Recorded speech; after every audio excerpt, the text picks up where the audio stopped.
Hola, muy buenos días.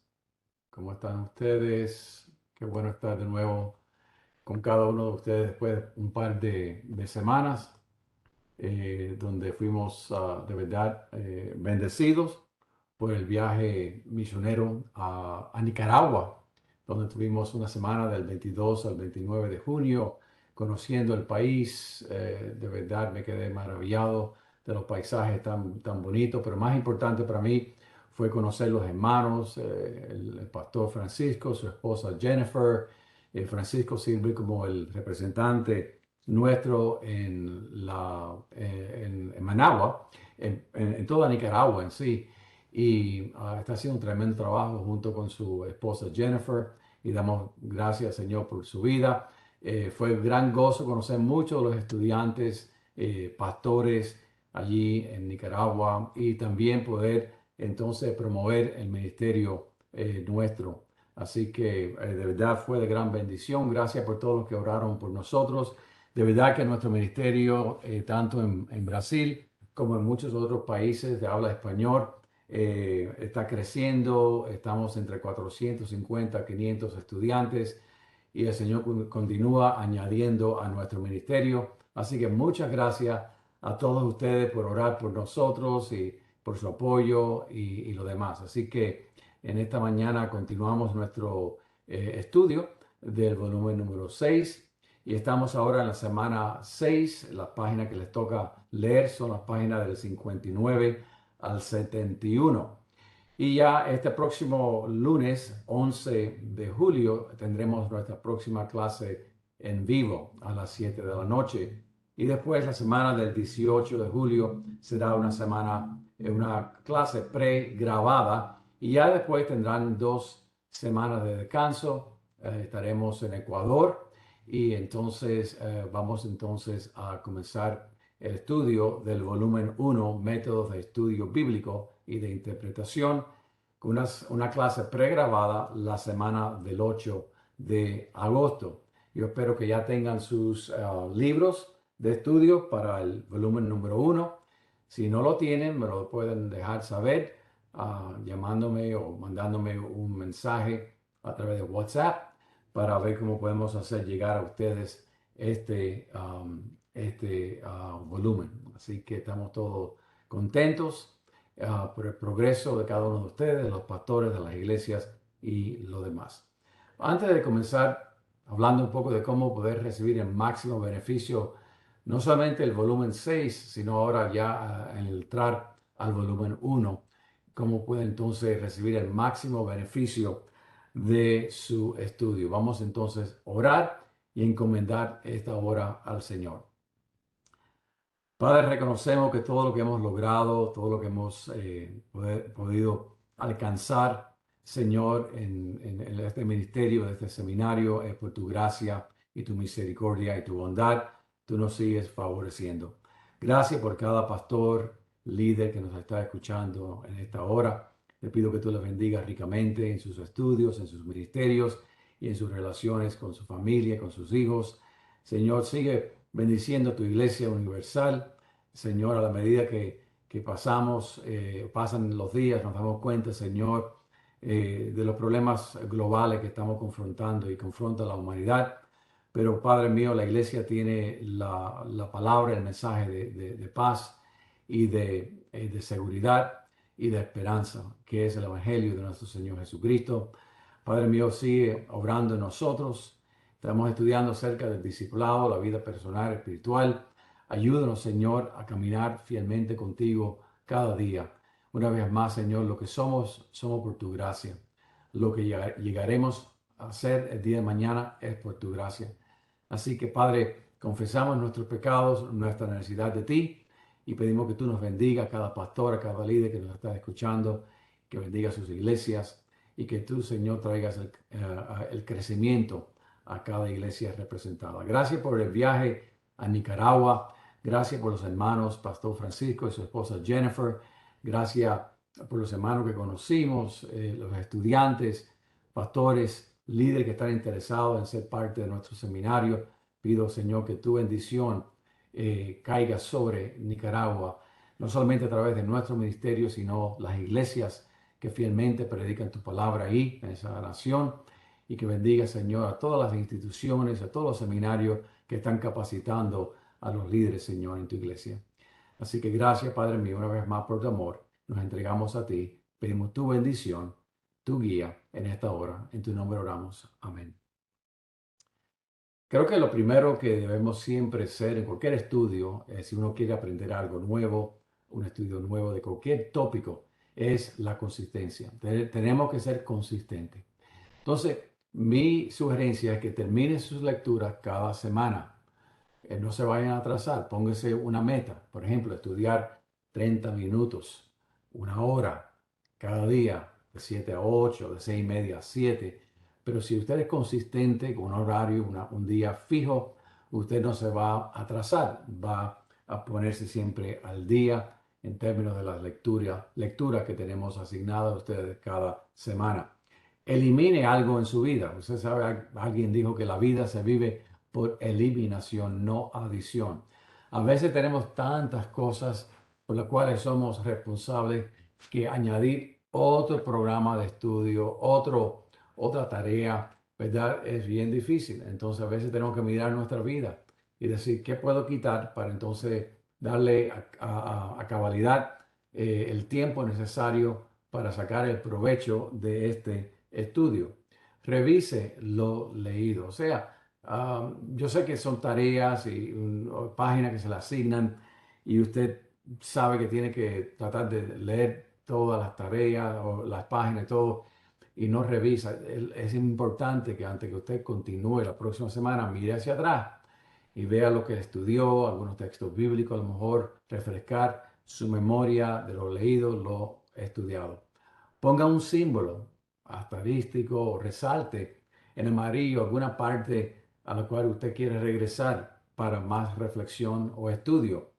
A veces hay algo muy interesante y pasamos tiempo en ese tópico, en ese pasaje, eh, pero nos atrasa. Entonces, lo ideal es usted poder regresar cuando tiene un poco más de tiempo a indagar un poco más, a estudiar un poco más ese texto, ese pasaje, ese concepto y poniendo un asterístico o resaltando en amarillo alguna clase de símbolo, ¿verdad? Le va a ayudar a poder regresar a ese texto, un comentario que a lo mejor usted escribe en su libro o lo demás. Haga preguntas de lo que lee. ¿Está de acuerdo con el comentario, con lo que dice el autor, con lo que está aprendiendo? ¿Qué les desafía a usted? ¿Alguna interpretación, alguna perspectiva nueva? ¿Qué explicación diferente daría usted a ese pasaje, a ese concepto que el autor entonces está enfatizando? ¿Y cómo defiende usted nueva manera de explicar un pasaje, una doctrina o un concepto? Esto es una manera crítica de pensar sobre el estudio de la teología, de lo que estamos aprendiendo, de la Biblia y conceptos doctrinales, teológicos. O sea, no es suficiente, no es decir no estoy de acuerdo con el autor aquí o con el conferencista, sino por qué. ¿Qué hay en el texto bíblico? ¿Qué he aprendido? ¿Qué he experimentado? Que choca con lo que estoy aprendiendo. O sea, pensar de manera crítica no es algo malo, es como poder afirmarse en su fe, en lo que usted ha llegado a creer, ¿verdad? Y poder defender su punto de vista, que para todos nosotros creemos y queremos que sea bíblico, que esté fundamentado en la palabra de Dios. Revise antes de continuar. Otra vez quiero enfatizar la importancia de hacer esto. Tome los primeros 5 minutos para revisar lo que ha estudiado y resista la tentación de continuar sin primero revisar. Y muy importante, trate de aplicar. Señor, ¿qué hay aquí que es nuevo para mí? ¿Qué debo aplicar a mi vida hoy? ¿Qué no estoy haciendo? O posiblemente trate de memorizar un texto que le ha gustado, que le ha tocado en ese estudio de esa semana y anote un concepto que le gustaría indagar más. Siempre tendremos tiempo para regresar a estos libros, a estos tomos, ¿verdad? Son fundamentales. Nos dan la esencia de cada tema que vamos a estudiar en cada uno de los 10 libros. Pero también usted puede regresar e indagar un poco más sobre un tópico y estudiar un poco más a profundidad. O bueno, va a predicar o va a dar un estudio o un grupo discipular, un estudio bíblico. Usted puede regresar a estos libros y le pueden ayudar. Y 8, comparta con otros lo aprendido. ¿Con quién puedo compartir lo aprendido? A lo mejor con su cónyuge o con sus hijos o con un hermano en la fe, alguien que usted está discipulando. Pero trate de siempre articular, expresar lo que está aprendiendo. Esto es fundamental para el aprendizaje. Alguien me llamó hace un par de semanas atrás, me contactó acerca de cómo manejar mejor su tiempo. Y yo compartí algunos principios para ayudarlos en esto, pero también me vino a la mente que esto es un ejercicio bueno que todos podemos hacer. Cada semana tiene 168 horas. Usted va a dividir su horario cada semana de manera diferente, pero vamos a establecer 3 categorías, ¿ok? Y vamos a dividir esta categoría entre 56 horas, 50 horas y 62 horas. La primera es dormir. Algunos duermen más que otros, pero digamos que usted duerme 8 horas por día. Son 56 horas en una semana. Trabajo, a lo mejor usted trabaja 30 horas, 40 horas, 50 horas, pero vamos a decir que usted emplea 50 horas de trabajo por semana. Eso nos deja entonces con 62 horas, ¿ok? ¿Cómo estamos usando ese tiempo que tenemos? Claro, hay que hacer eso en el hogar, hay mensajes que tenemos que predicar, hay estudios bíblicos, hay cultos que vamos a asistir, hay muchas cosas que vamos a hacer que van entonces a tomar esas 62 horas. Algo que le puede ayudar es hacer un calendario diario. Algunos de ustedes ya tienen esto bien bajo control y ustedes saben, son muy disciplinados. Pero hay muchas personas, incluyendo creyentes, que no son disciplinados con su horario. Necesitan ayuda. Y algo que me ayudó a mí hace muchos años atrás es escribir mis funciones diarias. Cómo estoy repartiendo, usando cada hora que Dios me da cada día. Y usted lo puede hacer más específico con lo que estoy haciendo aquí, dividido por media hora cada uno. Yo solamente le di aquí una idea de lo que usted puede poner en términos de los horarios y los días de la semana. Entonces, por ejemplo, si usted trabaja, digamos, de 7 a 5, de 8 a 5, 9 a 5, yo no sé el tiempo que usted usa durante el día, pero usted lo puede establecer aquí. Mi trabajo de 8 a 5. De 6 a 10, pregunta el martes también. El miércoles muchas iglesias tienen su estudio bíblico. En alguna hora entre 6 a 10, puede ser a las 7, puede ser a las 8, no sé su iglesia cómo lo hace. Y después un tiempo de ya acostarse y dormir, ¿verdad? Y después comienza el próximo día. El viernes, algunas iglesias tienen también culto los viernes en la noche, a lo mejor no. Y después el sábado, tienen mucho tiempo ahí que usted puede entonces ver cómo está usando ese día, el sábado. El domingo cada iglesia lo hace diferente. Algunas tienen culto en la mañana y en la noche. Algunos de los cultos van hasta la tarde, hasta las 2 de la tarde. Pero esto le ayuda a usted a ver cómo usted está empleando las 168 horas que Dios le da a usted. No un minuto más ni un minuto menos. Todos tenemos la misma cantidad de horas cada semana. Pero si usted se disciplina, se ajusta a un ritmo de vida, eso le va a ser de gran bendición a usted. Así que 56 horas para dormir, descansar, 50 horas de trabajo, 62 horas que usted puede usar para diferentes obligaciones que usted tiene. Y yo creo de verdad, si esto es algo que Dios le ha dado, este llamado para ser estudiante de Leadership Outreach, de este seminario Alcance de Líderes, yo espero que usted pueda de verdad darle prioridad a sus estudios y aprender y crecer. Algunos estudios van a desafiarlos más. Creo que el estudio del volumen 1, el volumen 4, el volumen 5 les va a desafiar. Van a tener que emplear más tiempo. Así que es un buen momento, ya casi terminando el volumen 6, antes de comenzar con el volumen 1 sobre la interpretación de la Biblia, que usted de verdad maneje bien su horario, sus horas diarias. Entonces continuamos hablando del discipulado y más específicamente hoy quiero hablar de lo que significa un discípulo y la interpretación que la vamos a llamar interpretación categoría A e interpretación categoría B. Vamos a explicar la diferencia entre mirar textos bíblicos y pasajes de acuerdo a una perspectiva A y lo que eso significa y una perspectiva B. Vamos a llegar allá en un rato, pero vamos entonces a hablar de los grupos discipulares, que es lo que le estamos asignando como una tarea de aplicación general a este estudio del volumen 6. Grupos discipulares, volumen 6, vida espiritual personal. El propósito del grupo discipular es de ayudar a otro creyente o creyentes a aprender lo que significa experimentar la vida espiritual personal. Entonces les quiero dar algunas sugerencias de cómo hacer esto. Ya muchos de ustedes me han mandado el nombre de su Pablo, de su Bernabé y de su Timoteo. Si ustedes, uno de aquellos que todavía no lo ha hecho, le quiero animar y exhortar a que hagan eso lo más antes posible, porque ya estamos ahora en el punto de la aplicación de este primer volumen 6, y es que usted tenga un grupo discipular.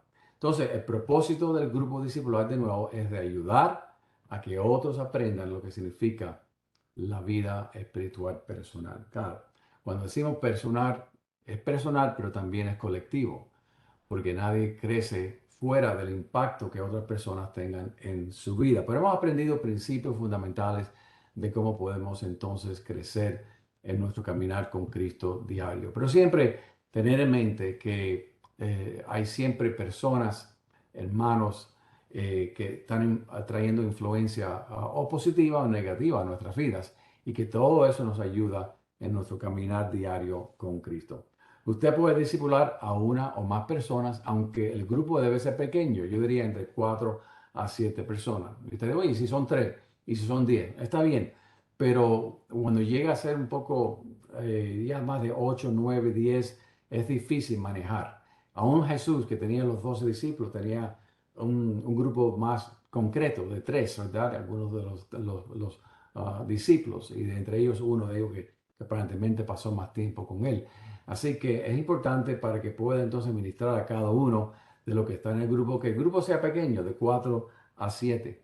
Debe reunirse con el individuo o el grupo pequeño por lo menos 2 veces por mes. Si es solamente una vez al mes, creo que el impacto no va a ser igual. Perfecto sería cada semana, digamos por 6 semanas o 8 semanas.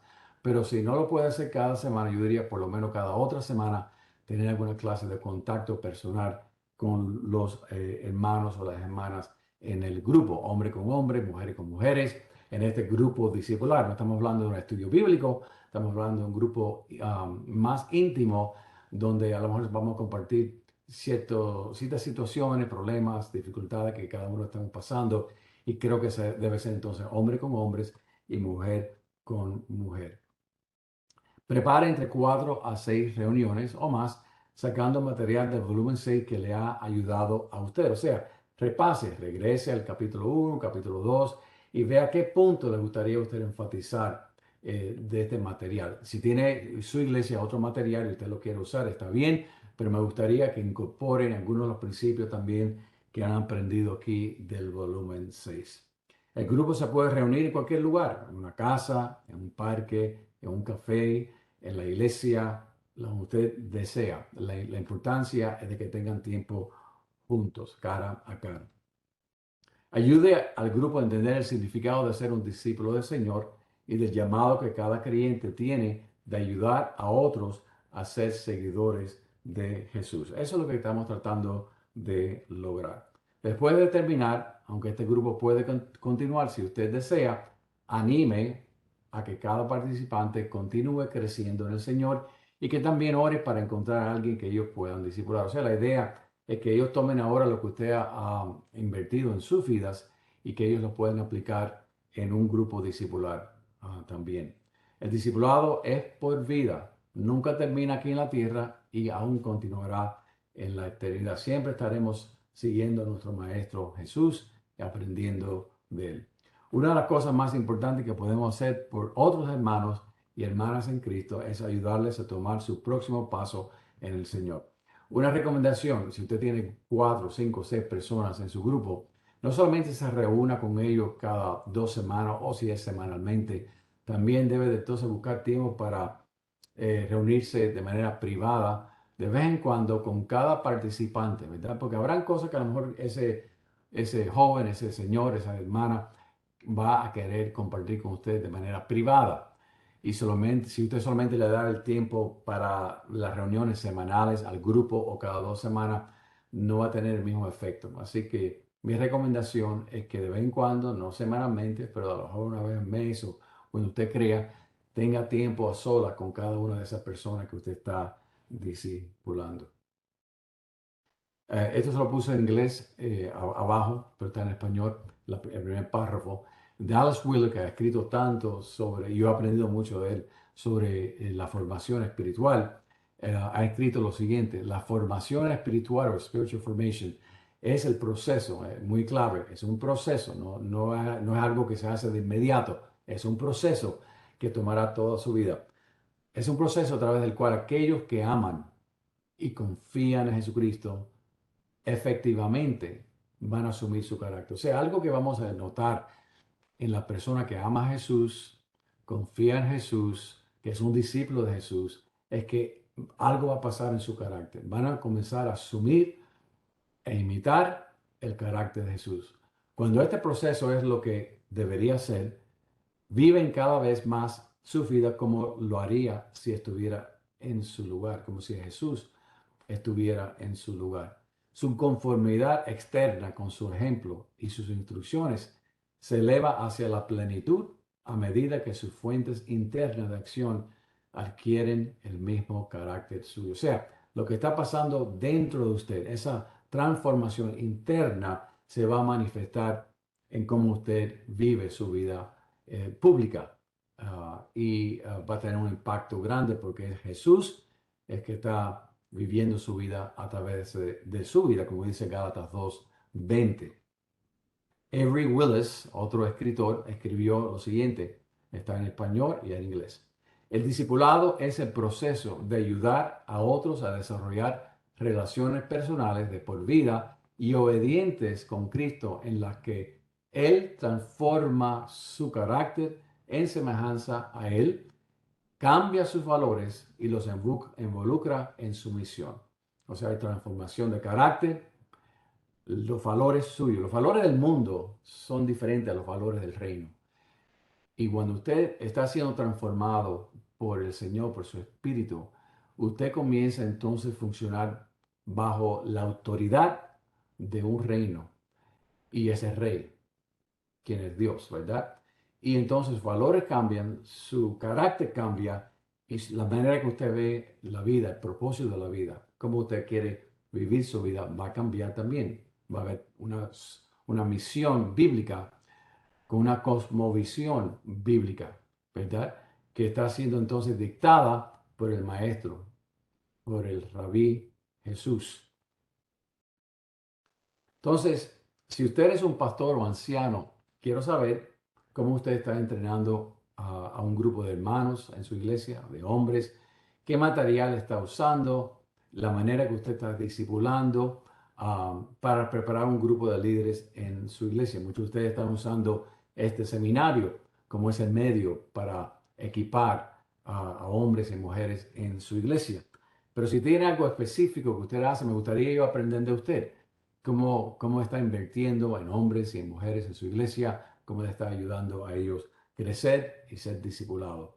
Si usted es un líder en la iglesia, dígame cómo usted va a discipular a una o más personas, cuán a menudo se va a reunir con su grupo y por cuántas semanas.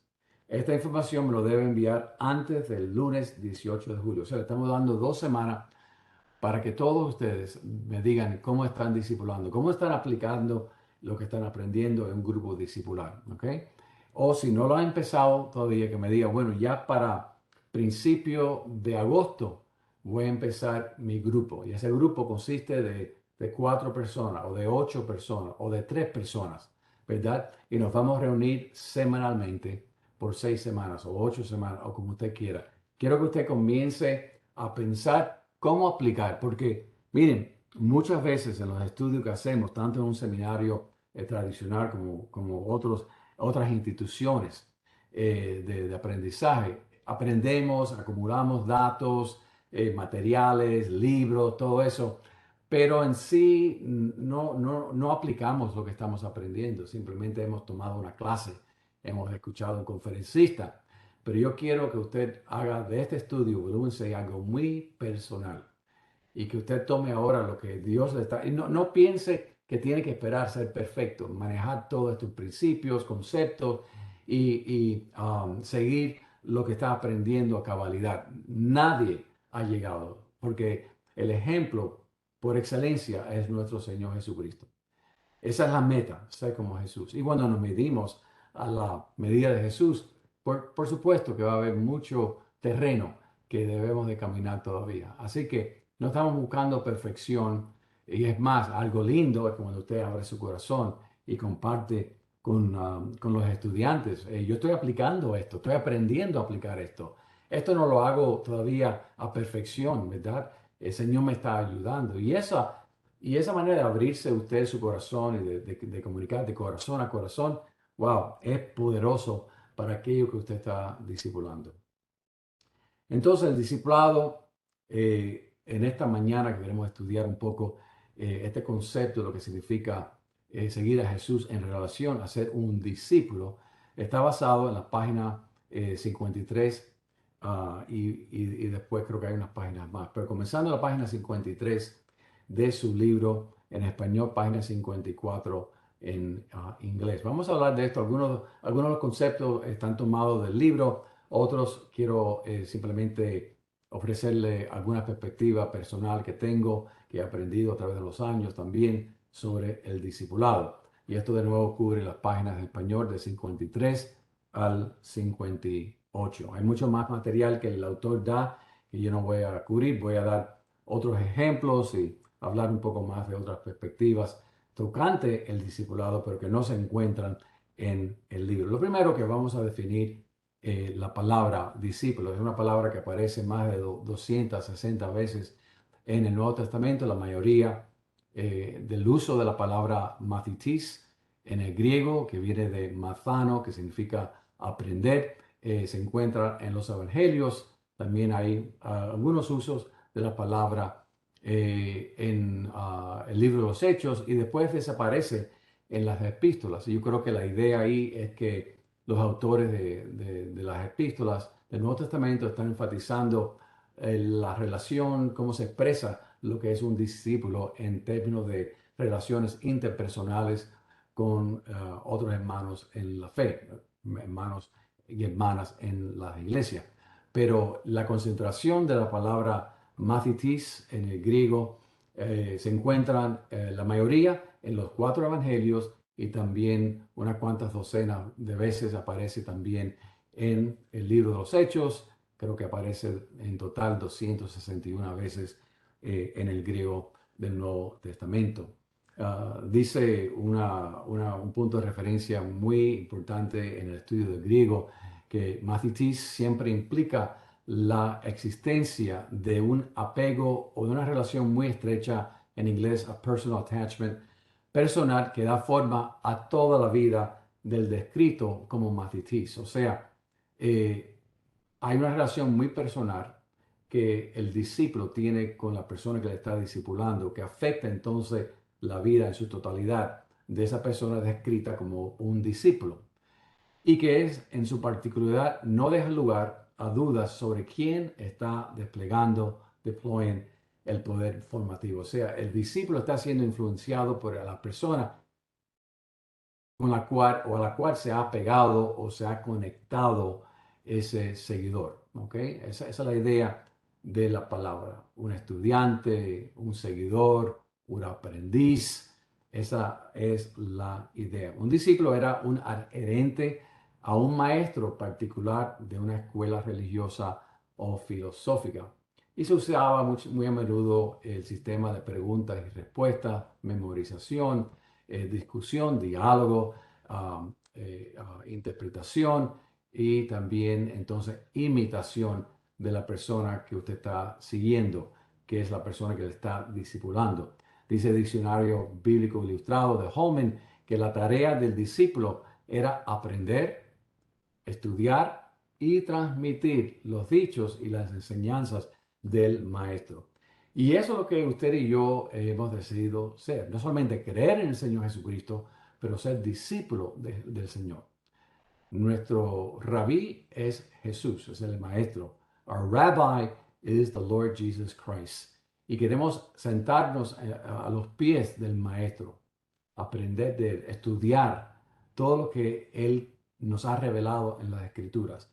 Y después, por el poder del Espíritu Santo y la obra transformadora de la gracia de Dios, comenzar entonces a transmitir, comunicar por la vida, como la vivimos, y por nuestras palabras, nuestros valores, las enseñanzas y los caminos de ese rabí llamado Jesús.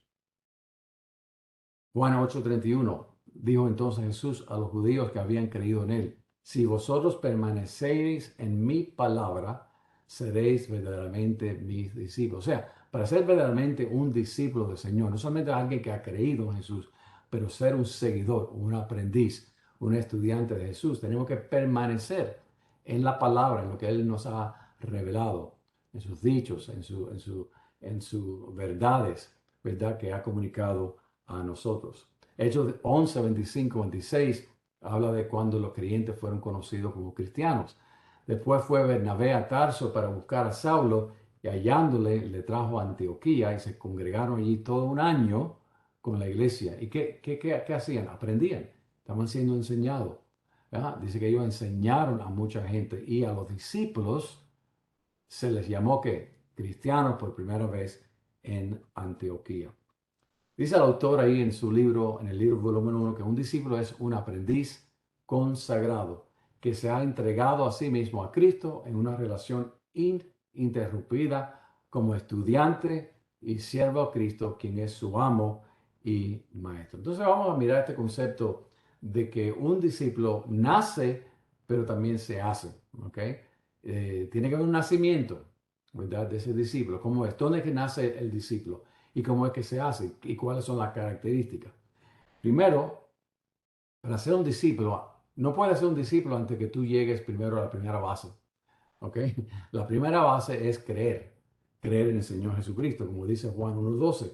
Mas a todos los que le recibieron, o sea, a los que creen en su nombre. Esto es lo que significa recibir a Jesús. Creer, confiar en Jesús como nuestro único y suficiente Salvador. Dios le dio la autoridad o la potestad de ser hechos hijos de Dios. El requisito para un discípulo es primero creer en Jesús por la gracia del Señor, porque por gracia sois salvos por medio de la fe. Y esto no es de vosotros, pues es un don de Dios. Y no es por obras para que nadie se gloríe. Es importante entender que un discípulo nace cuando primero cree en Jesús. No puede ser un seguidor de Jesucristo, un aprendiz de Jesús. Aunque sí, es verdad que Jesús tenía personas que eran discípulos, que no eran creyentes. Eso lo vemos claramente en los evangelios. Pero generalmente un discípulo es una persona que primero confía en Jesús para ser su Salvador. Y dice aquí que es por gracia y no es por obras. O sea, usted no tiene que hacer obras para ser salvo. Las obras vienen como resultado de que usted ha sido regenerado, cambiado por el Espíritu Santo, sus ojos abiertos, y ahora comienza a seguir a Jesús. Pero comenzar a seguir a Jesús como de verdad una persona que es hijo o hija de Dios es imposible a menos que usted haya primero creído en la persona de Jesucristo como su único y suficiente Salvador. Después, no solamente cree, pero un discípulo entonces ahora comienza a seguir e imitar a Jesús. Dice Juan 15:8. En esto he glorificado a mi Padre, en que llevéis mucho fruto y seáis así mis discípulos. O sea, la idea de un discípulo no es alguien que simplemente ha creído en Jesús, pero que ahora está consagrado a continuar creciendo en el Señor y produciendo fruto con la ayuda de Dios. Efesios 2:10 dice, porque somos hechura suya, creados en Cristo Jesús para buenas obras, las cuales Dios preparó de antemano para que anduviésemos en ellas. O sea, sí, somos salvos por gracia, por medio de la fe, sin obras, pero hay obras que Dios quiere que usted haga. Es ser parte de este seminario, es parte de esa obra que Dios quiere para usted, para seguir moldeándolo, perfeccionándolo, transformándolo, para que sea útil en las manos de nuestro Señor. No solamente cree, imita y sigue, pero evangeliza y multiplica. O sea, a la medida que el discípulo primero cree en Jesús, se hace discípulo ahora creyendo en Jesús, siguiendo, imitando a Jesús, y ahora comienza a evangelizar y multiplicarse en la vida de otras personas. Llegar a ser como Jesús, como dice Lucas 6:40. El discípulo no es superior a su maestro, mas todo el que fuere perfeccionado, madurado, bien desarrollado, será como su maestro. De nuevo, la meta nuestra es ser como Jesús. Y Mateo 28, 19, 20, por tanto, ir y hacer discípulos a todas las naciones. Así que un discípulo nace y se hace. ¿Cómo nace? Bueno, primero creyendo en Jesús. Después consagrándose, diciendo voy a seguir a imitar a Jesús. Y después multiplicándose en la vida de otras personas, evangelizando y multiplicándose por medio del discipulado. El llamado a ser discípulos, dice el autor, que el discipulado no es un simple currículo o programa. Me gusta esa frase. Si no lo ha subrayado, marcado en amarillo, un asterístico, hágalo ahora en su libro. Porque no es un currículo. Y ese es el problema que muchas iglesias hemos tenido en el pasado. Si usted va a la biblioteca de un creyente en su casa, ¿ok? Y ve lo que tiene ahí, muchos de ellos tienen estudios, tienen algún recurso que se le han dado de estudio que han tenido a través de los años. El problema no es el currículo, 10 currículos, 10 estudios, 50, 100 estudios. El problema es la aplicación, es de verdad dejar que el Señor transforme nuestra vida. Y Él la va a transformar, Él la va a cambiar. A veces toma más tiempo que otras personas. Es como esa ilustración de la mata de mango de mi papá, que creo que comencé con esa ilustración la primera semana, ¿verdad? Que creció, dio fruto y dejó de producir fruto por años. Y después empezó de nuevo a dar fruto. Y después dejó de dar tanto fruto como lo hizo esa vez. Y, ¿verdad? Y así sucede en nuestra vida también. Y el Señor va a actuar, va a orar, va a permitir que hayan cosas que vengan a nuestra vida, porque quiere moldear nuestra vida, ¿verdad? Y podemos resistir la voluntad de Dios, eso lo vemos en las Escrituras. Y hay medio que usa Dios para disciplinar a sus hijos. Eso lo hemos hablado también en otras semanas. Pero no es un simple currículo de programa. Y muchos creyentes creen eso. Que simplemente toman una conferencia más o toman 2 años de este seminario que de alguna manera milagrosa por el conocimiento que están adquiriendo, su vida van a cambiar. No, el Señor usa muchos medios. Usa lo bueno, lo lindo, lo feo, lo doloroso en nuestras vidas.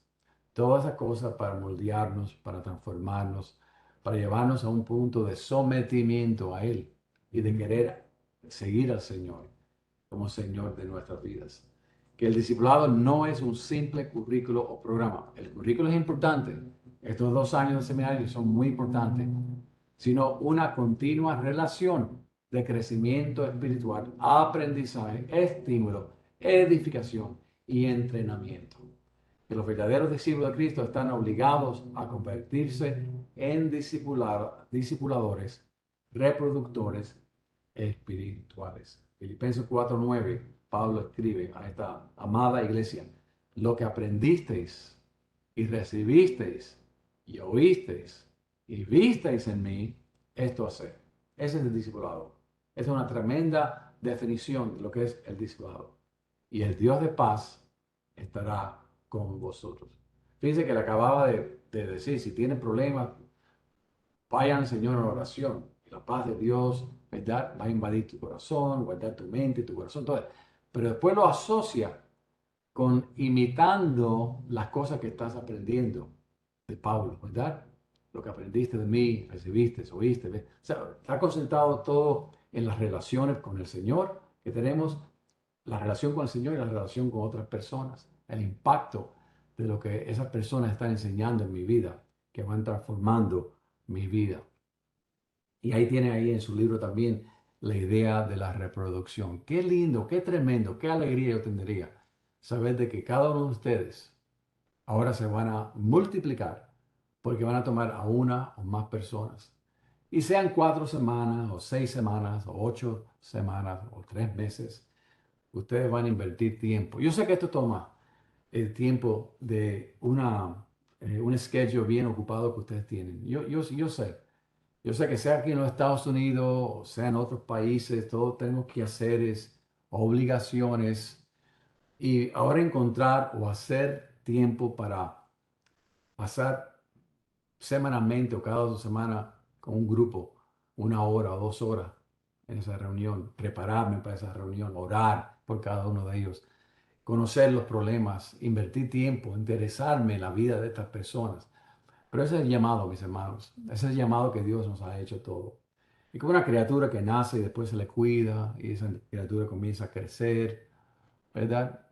Es lo que tenemos que hacer con aquellas personas que han venido a los pies de Jesucristo. Somos responsables por aquellas personas que vienen a los pies de Jesús. Y si Dios ha puesto personas claves en tu vida porque le está llamando a que usted tenga un impacto en su vida. Ese impacto no va a ser usted solo, es el Señor trabajando en y a través de su vida. ¿Quién es un discípulo? Bueno, el autor dice algo que es transformador para muchos pastores y creyentes cuando lo leen la primera vez. Y a veces lo leemos y decimos, wow, pero no estoy de acuerdo. Y todos vamos a tener una perspectiva, una posición sobre lo que va a decir ahora el autor, ¿verdad? Y vamos a desarrollar esto un poco. Pero ¿quién es un discípulo? El autor dice esto, aunque todos los creyentes han sido llamados al discipulado, no todos responden afirmativamente al llamado debido a los requisitos de un estilo de vida radical y de una manera de pensar radical. Porque cuando hablamos de un discípulo, es la persona que está siguiendo a Jesús diariamente, tomando su cruz, ¿verdad? Y vemos muchos creyentes que no hacen esto. Personas que creen en Jesús, adoran al Señor, alaban al Señor. Algunos dirían, bueno, esos no son creyentes, ¿verdad? No son regenerados. Bueno, ahí vamos a discrepar un poco y usted tiene que tener su posición y defenderla y yo también, y el autor del libro también. Pero creo que hay personas que de verdad son hijos de Dios, hijas de Dios, pero no lo vemos progresando en su caminar con Cristo. Los sacrificios son demasiados, los compromisos con el mundo a veces nos llaman y hay dualidad en nuestras vidas. No hay una consistente vida diaria con el Señor y servicio al Señor. Y a veces están y a veces no están. Porque falta la consagración en la iglesia de hoy en día. Consagración a Jesús como Señor y amo de mi vida. Y no solamente en palabrería, porque cualquiera dice, sí, yo creo en Jesús como mi Señor y Salvador, pero ¿qué implica? ¿Cómo se traduce eso de manera evidente, cotidiana, palpable, en cómo tú vives, en tu vida privada, donde nadie más lo ve, solamente el Señor, en tu vida pública, en tu relación con tus amigos, con tu familia, con tu esposa, tu esposo, con tus hijos, con los hermanos en Cristo, con lo que de verdad vale para usted, lo que es importante para usted, como usted ha decidido vivir su vida, su trabajo, su empleo, sus colegas, ¿verdad? Sus finanzas. ¿Qué significa de verdad ser un discípulo del Señor? Y es una vida radical, donde la agenda de Dios y la prioridad del reino es primero en tu vida. Y no todos vivimos de esa manera, o no lo hacemos de manera consistente. Entonces el autor está haciendo una separación entre personas que de verdad son regeneradas, que conocen a Jesús como Salvador, pero no han tomado ese paso de verdad radical de ser un discípulo. Creen en Él y en ese sentido son discípulos y siguen al Señor, van a la iglesia, todo, ¿verdad? Pero tienen dones, los talentos no lo ponen al uso del Señor y 20% de la congregación hace el trabajo del otro 80%. Pocos están usando sus dones, alaban, glorifiquen a Dios, se emocionan, todo, pero no vemos el impacto en la comunidad, no vemos que estamos evangelizando, no estamos discipulando, ¿verdad? No estamos creciendo a la medida que Dios quiere para nuestra vida. Entonces él dice que esos requisitos de un estilo de vida, implica un estilo de vida radical. Entonces vamos a mirar esto un poco más. Eh, por supuesto, hay muchos pasajes que tienen que ver con el discipulado. Lucas 14, 25, 33 es un tremendo ejemplo de eso. El versículo 26 dice que si alguno viene a mí y no aborrece a su padre, y aborrece a su madre y mujer e hijos, y hermanos y hermanas, y aún también su propia vida, no puede ser mi discípulo. Y después añade, y el que no lleva su cruz y viene en pos de mí, no puede ser mi discípulo. O sea, no puede ser mi discípulo. Versículo 26, no puede ser mi discípulo. 27, no puede ser mi discípulo. Versículo 33. El que no renuncia a todo lo que posee, no puede ser mi discípulo. O sea, estas son demandas, ¿verdad? Y algunos van a interpretar esto como demandas a una persona que no conoce a Cristo, que no es regenerada, y otros van a decir, no, esto se aplica a una persona que ya es siervo, que ya es seguidor de Jesucristo, que ya ha creído en Jesús. Entonces, de acuerdo a Jesús, si quieres ser mi discípulo, tienes que, como dice el autor, considerar el costo, considerar las consecuencias, establecer la debida prioridad en cuanto a las relaciones familiares. Eso es lo que significa cuando dice odiar a tu esposo o tu esposo, ¿ok? Es prioridad, a eso se refiere. Someterse a una vida crucificada y seguir al Señor y separarte de las cosas del mundo. Un verdadero discípulo, dice él, se negará a sí mismo para hacer la voluntad de Dios. Como pastores y misioneros y seguidores de Jesucristo, muchas veces nos hacemos esa pregunta, ¿verdad? Oh Señor, ¿es esto lo que quiero hacer? Porque seguir a Jesús no es fácil. Seguir a Jesús como discípulo no es fácil. Pero un discípulo dice, not my agenda, but God's agenda. No es la agenda mía, sino la agenda de Dios. Entonces, ¿quién es un discípulo? El autor dice, todos los verdaderos discípulos son creyentes, pero no todos los creyentes son realmente discípulos. Y de nuevo, pastor que me está escuchando, maestro de la Biblia, líder que se está preparando en este seminario, usted tiene que de verdad leer esta declaración y usted tiene que manejar esto, tiene que entonces o aceptar lo que dice el autor aquí o rechazar lo que dice aquí. Usted va a caer en una de las dos escuelas aquí. Todos los verdaderos discípulos son creyentes, pero no todos los creyentes son realmente discípulos. ¿Cree, afirma esta declaración o no? ¿Ok? Y básicamente lo que está queriendo decir el autor es que hay dos escuelas de interpretación. Ya he aludido a esto, y ya me refería a estas dos escuelas hace unos minutos. Pero hay una escuela que dice que el llamado al discipulado es un llamado a la salvación. O sea, cada uno de estos pasajes, sea Lucas 14, o Lucas 9, o Mateo 16, Mateo 28, tiene que ver con llamados a la salvación. Cada una de estas demandas que Jesús, acabamos de leer, ¿verdad? No odia a su esposo, odia a sus hijos, no toma su cruz y se le sigue. Son llamados al discipulado. ¿Qué quiero decir con esto? Que cuando usted comparte el Evangelio, si quiere ser consistente, usted debe usar esos textos bíblicos de Lucas 14, Lucas 9, Mateo 16, Mateo 28, otros pasajes que tienen que ver con el discipulado, porque es un llamado al discipulado. Y hay grandes hombres, muchos de ellos que han escrito Biblias y lo demás, no voy a mencionar nombres, que esta es la posición de ellos. Pero hay otros también que han escrito y han publicado Biblias y comentarios, otros que tienen una posición diferente. Y es esta, que el llamado al discipulado es para aquellos que son nacidos de nuevo y que después escogen seguir y obedecer a Cristo de manera consagrada y radical. Y de nuevo, es la perspectiva que yo tomo.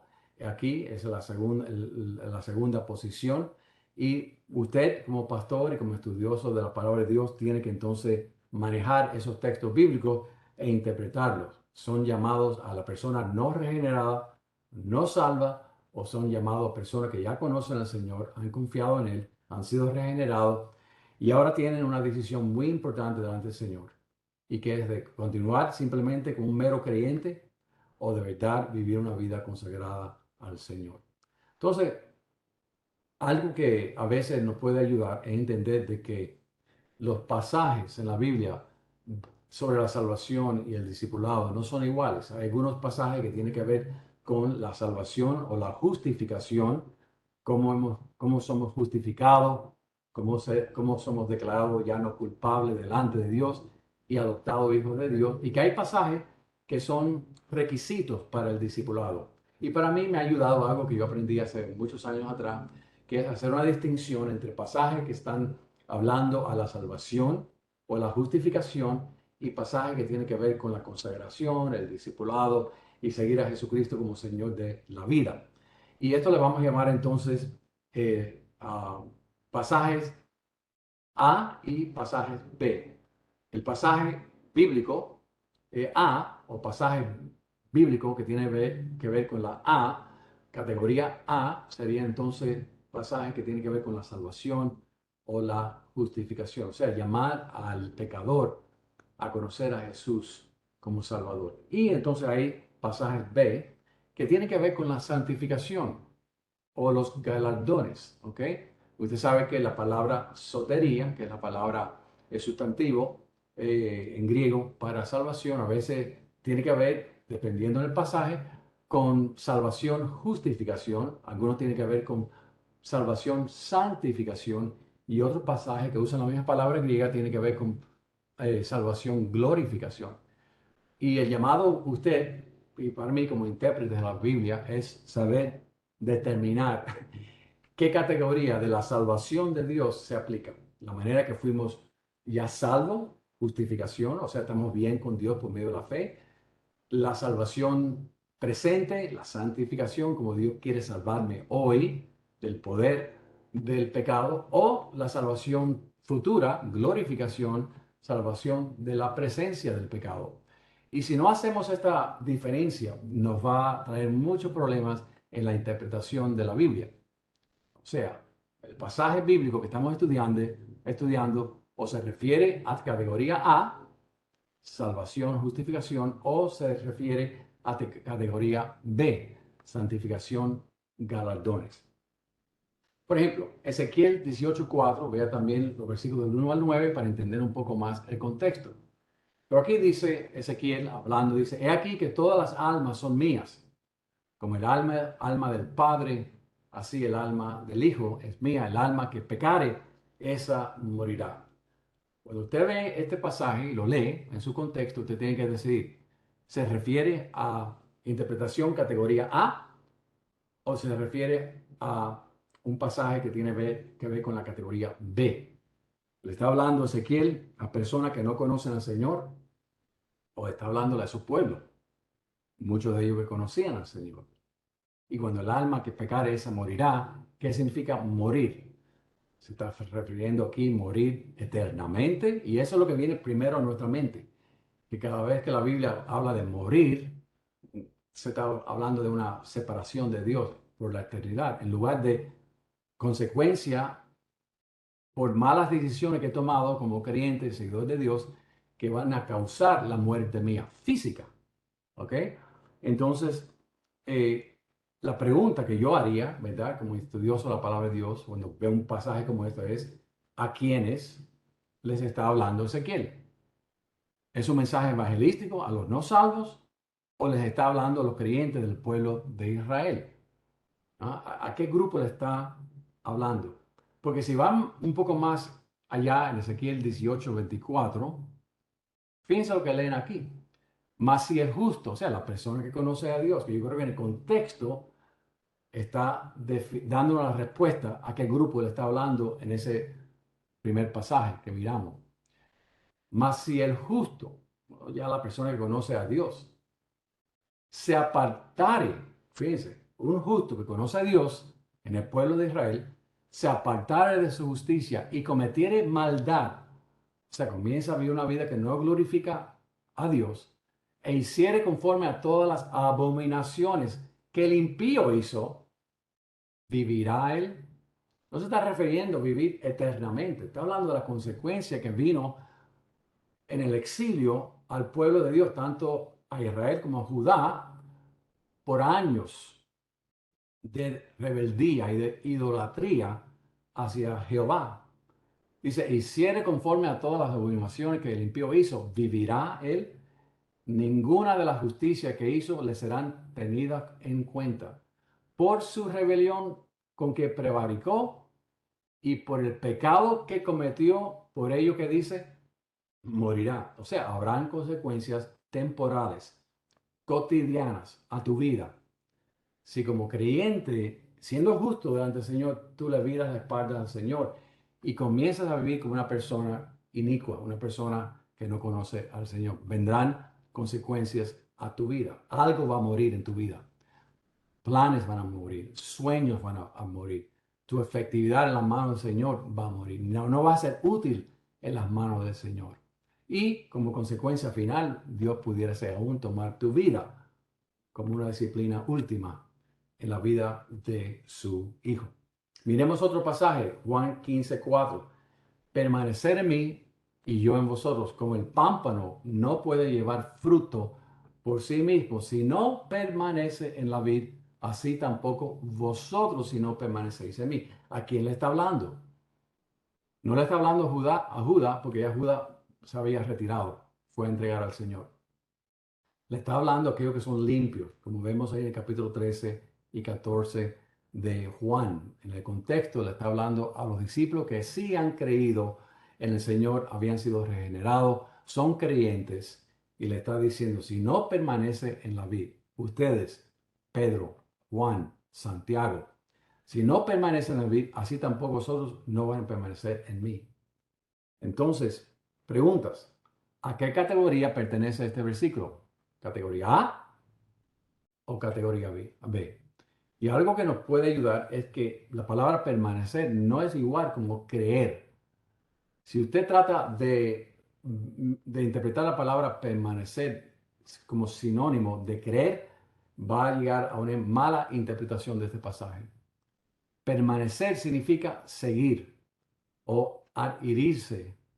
Y aquí específicamente se refiere a permanecer en comunión con el Señor. Si tú no permaneces en mí, en comunión estrecha conmigo, no vas a poder producir fruto, no vas a ver fruto en tu vida, porque apartado de mí nada podéis hacer.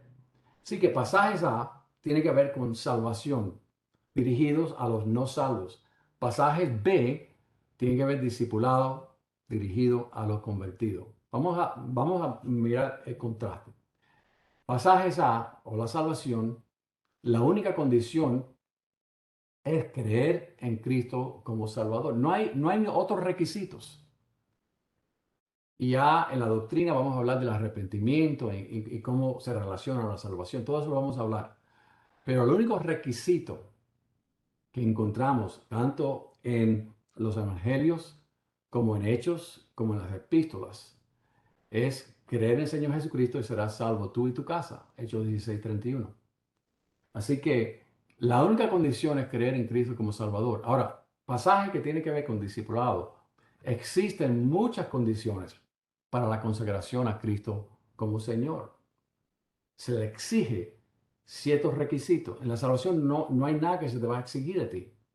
Simplemente reconocer que eres Salvador, por eso que vas a Jesús, porque es un reconocimiento de que eres un pecador, estás separado de Dios por tu pecado y que la única provisión de Dios para tu salvación, para tu justificación, es creer, confiar en Jesús como tu único y suficiente Salvador. Pasajes A de salvación tiene que ver con Jesucristo como Salvador. Pasajes B, que tiene que ver con discípulo, tiene que ver con Jesús como tu maestro. A tiene que ver con la justificación.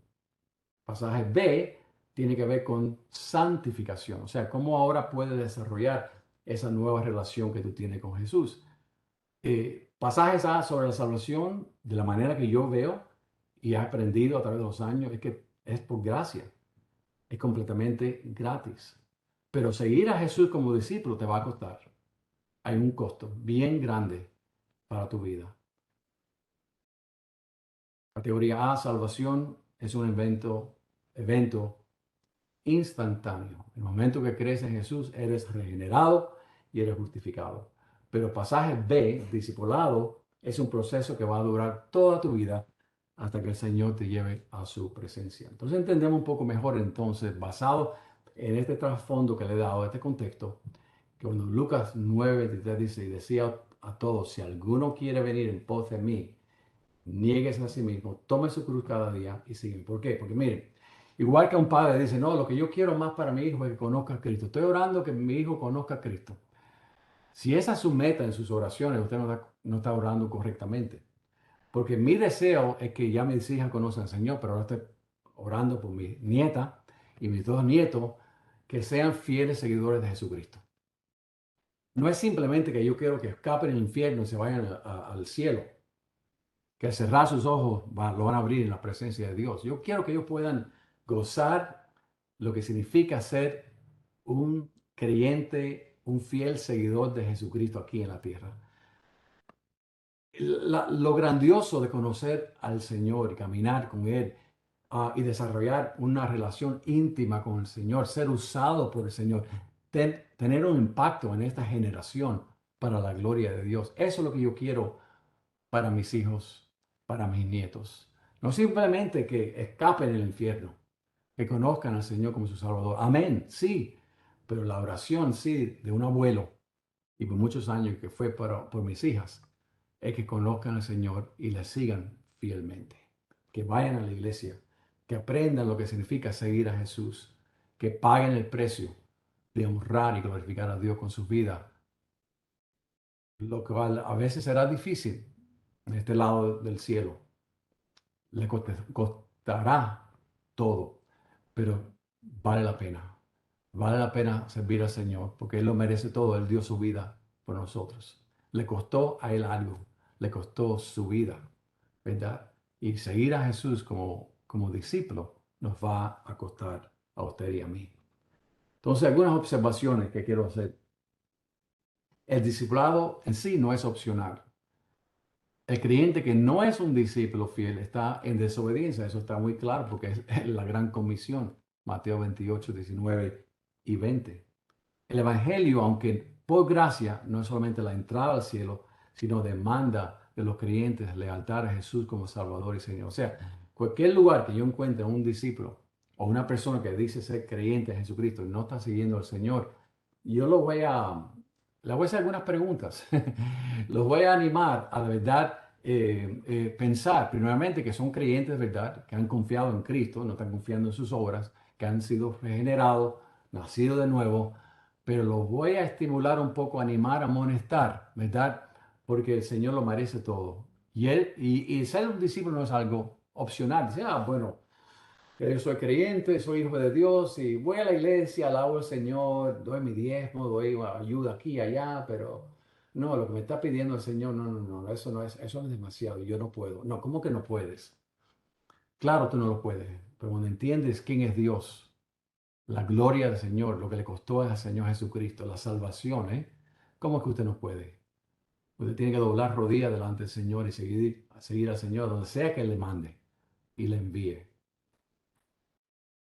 No seguir fielmente a Jesús como discípulo de Él puede revelar que la persona es inconversa, esa posibilidad cabe, o que el creyente es inmaduro, es mundano, está buscando los placeres de este mundo en lugar de los placeres del reino. Y no se ha sometido al señorío de Jesucristo. Y habrá consecuencias, como dice Hebreos capítulo 12, que Dios al hijo que ama lo va a disciplinar. Creyentes que no son fieles discípulos pierden muchas cosas. El gozo de vivir por el Señor y de ser usado aquí en la tierra, en los negocios del Padre. Y como consecuencia perderán otras cosas en el cielo, galardones de honor en el reino, y no reinarán con el Señor Jesucristo durante el milenio y por la eternidad. Yo soy uno de los que creo todavía en un milenio literal. Hay muchas razones por las cuales yo creo en eso y ya lo hablaremos cuando estudiemos la escatología. Pero si usted no es fiel a lo que el Señor le está llamando, usted no persevera en la fe y usando sus dones y sirviendo al Señor, como fiel discípulo, usted va a perder. El cielo no será, el milenio no será igual para usted que para otros. Habrá una diferencia. ¿Por qué creo esto? Bueno, Romanos 8:17 dice, y si hijos, también herederos. Si somos hijos del Señor, somos herederos. Herederos de Dios y coherederos con Cristo. Recuerda que Cristo viene a reinar como Rey de Reyes, Señor de Señores aquí en la tierra. Coherederos con Cristo. Sí, fíjense la condición.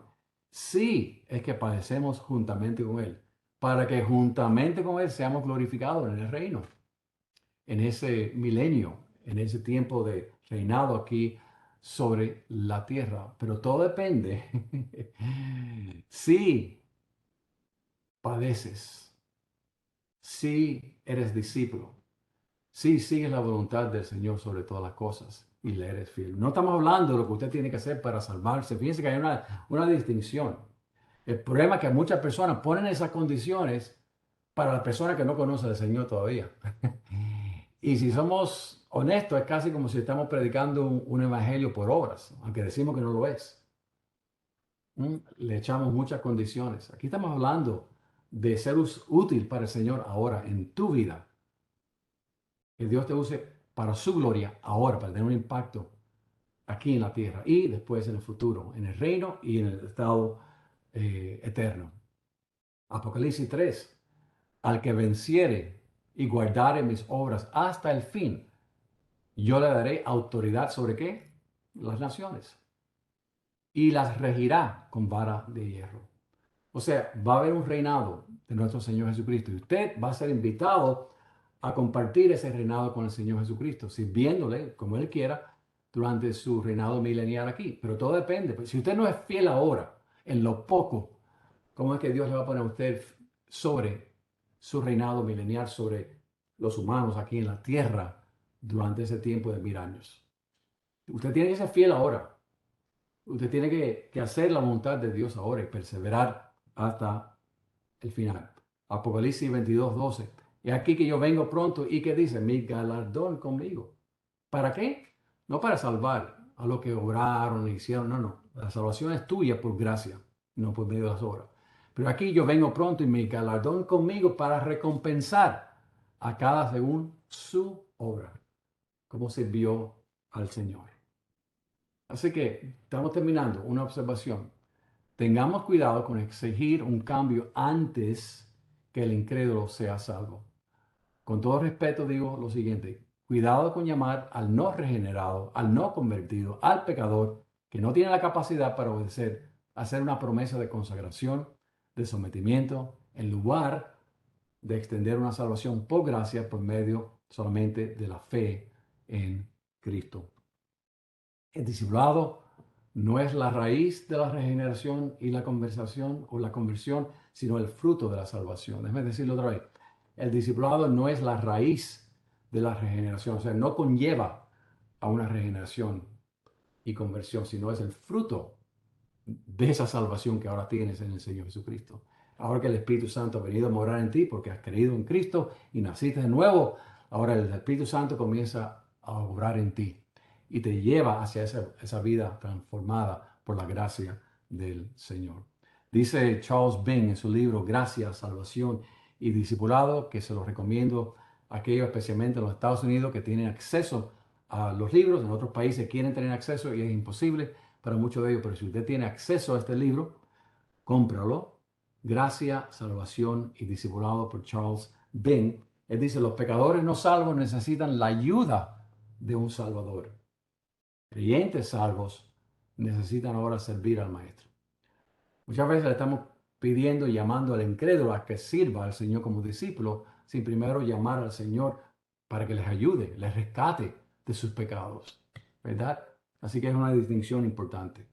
Impedimentos al discipulado, página 57. Ahí el autor dice las razones que impiden a la mayoría de los creyentes ser verdaderos discípulos. Usted lo puede leer. Él dice, impedimentos tales como las actitudes, los hábitos, las acciones, las relaciones imprudentes, etcétera, los cuales son un gran peso, arrastran y obstaculizan la devoción a Cristo. Y eso es lo que queremos. Ese es mi deseo para usted, pastor, y para los hermanos que están siendo, y para mi vida. Yo no he llegado. Yo tengo mis altas y mis bajas. ¿Eh? Las iglesias, los hermanos, los feligreses, menos los pastores creen que lo tienen todo en orden. No, a veces no. Necesitamos sus oraciones. Hermanos, oren por sus pastores. Pastores, oremos los unos por los otros. Pero esa es la meta.